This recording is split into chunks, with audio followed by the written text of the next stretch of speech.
أعوذ بالله من الشيطان الرجيم. بسم الله الرحمن الرحيم.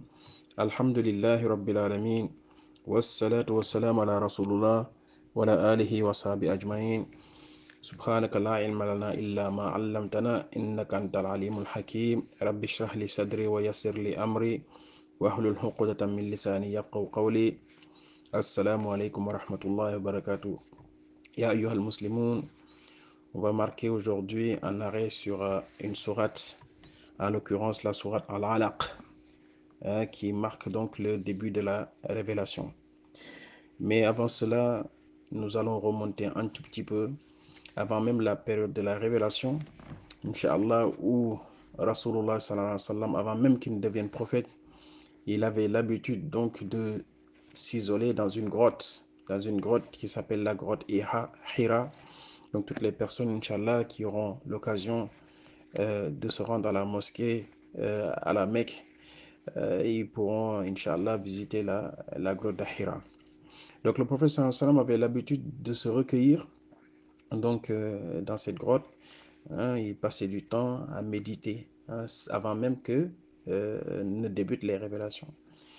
Donc c'est comme ça en fait qu'il a continué à faire jusqu'à ce qu'Allah subhanahu wa ta'ala décide de lui envoyer le meilleur des anges, le meilleur des anges qui est donc l'ange Gibril. Donc il s'agit là d'une rencontre exceptionnelle puisque il s'agit du meilleur des anges qui est venu rencontrer le meilleur des hommes dans la mer des terres à la Mecque, pour transmettre donc le meilleur des messages qui est donc le Coran, dans le meilleur des mois qui est donc le mois de Ramadan.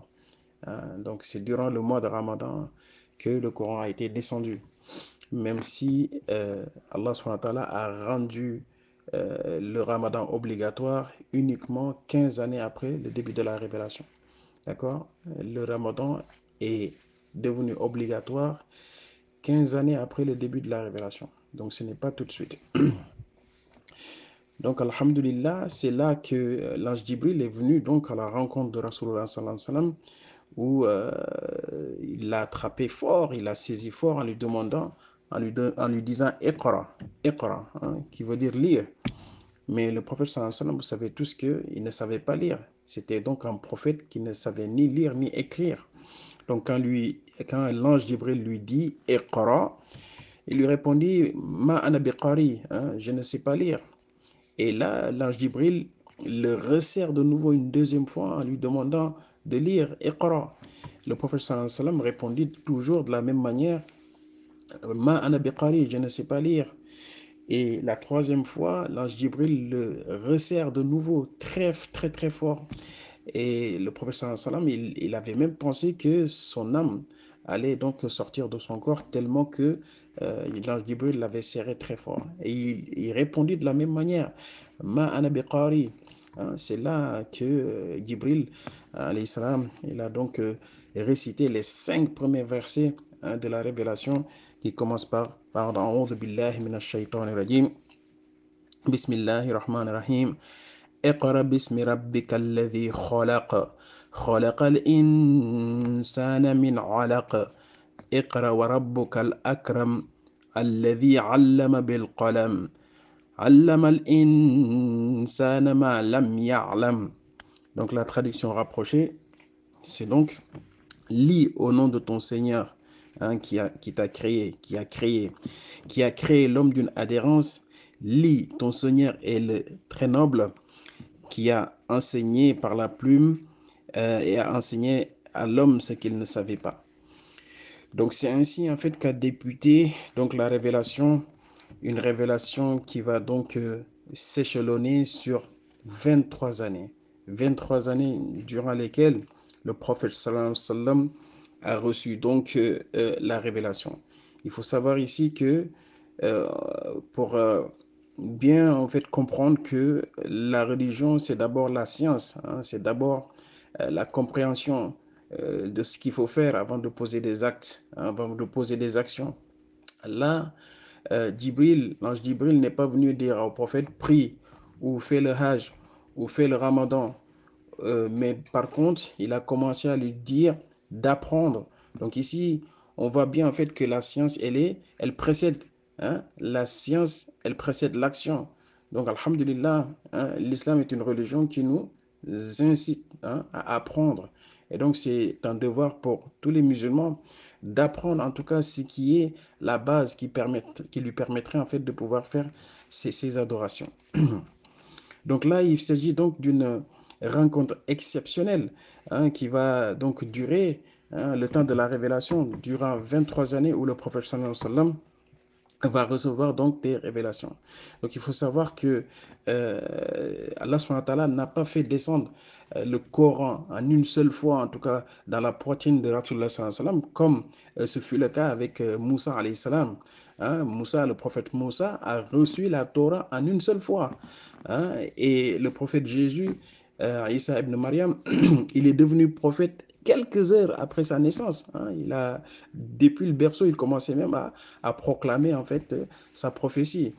Par contre, Muhammad sallallahu alayhi wa sallam a reçu la révélation à l'âge de 40 ans et sur une distance, sur une durée, hein, de 23 années. Donc il a reçu les 86 versets à la Mecque, hein, et les 28 autres versets donc, à Médine, hein, qui est donc la deuxième ville la plus importante en termes donc de récompense, après donc la ville de Makkah. Donc le Coran, c'est une révélation de la part de Allah subhanahu wa ta'ala, qui est donc la mère des paroles. Inna sanulqi alayka qawlan thaqila. Nous allons certes te faire descendre sur toi en fait des paroles qui sont, hein, qui sont très très très lourdes. Donc la parole de Allah subhanahu wa ta'ala est une parole très très lourde. Hein, d'ailleurs, Allah subhanahu wa ta'ala dit dans un autre verset: "Law anzalna hadha al-Qur'ana ala jabalin la ra'aytahu khashi'an mutasaddihan min khashyatillah." Si nous avions fait descendre le Coran sur une montagne, tu l'aurais vu s'effondrer par crainte de Allah subhanahu wa ta'ala.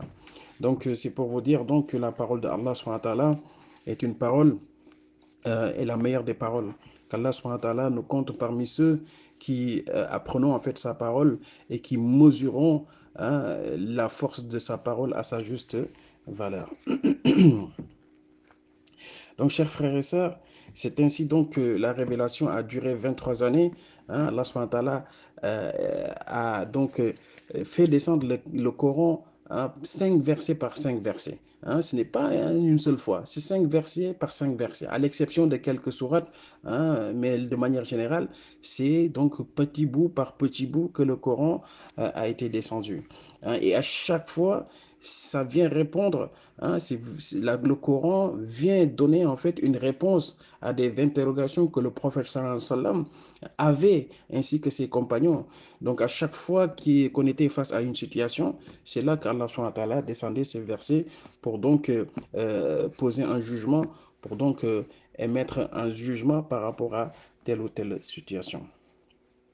Donc c'est pour cela, en fait, le musulman, le premier réflexe qu'on doit avoir, c'est que lorsqu'on lit le Coran, d'essayer de comprendre dans quel contexte, hein, ce verset-ci a été révélé.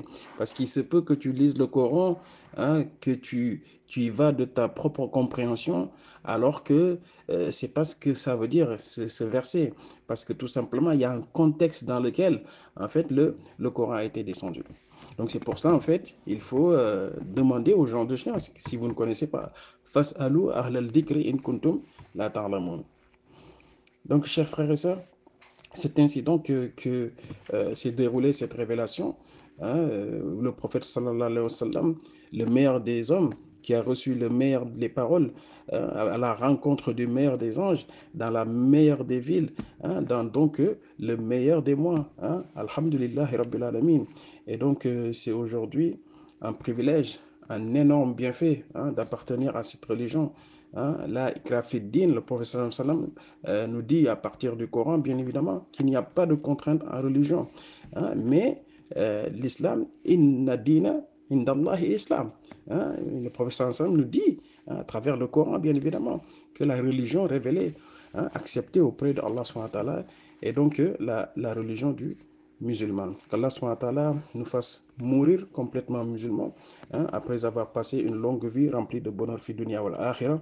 ربنا آتنا في الدنيا حسنة وفي الآخرة حسنة وقنا عذاب النار وصلى الله وبارك على سيدنا محمد وعلى آله وأصحابه أجمعين.